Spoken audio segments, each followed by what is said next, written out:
അധരത്തിലും ഞാൻ അമൃതത്തിൻ തേൻ കണമായലിഞ്ഞു.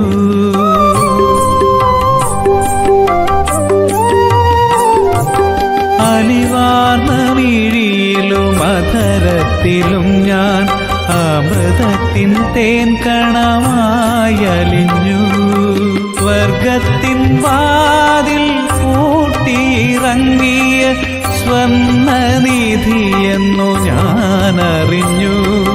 സ്വർഗത്തിൻ വാതിൽ പൂട്ടിയിറങ്ങിയ സ്വർണ്ണനിധിയെന്നു ഞാനറിഞ്ഞു. പാദങ്ങൾ കണ്ടു കരഞ്ഞു ഞാൻ പാവനമായലിഞ്ഞു.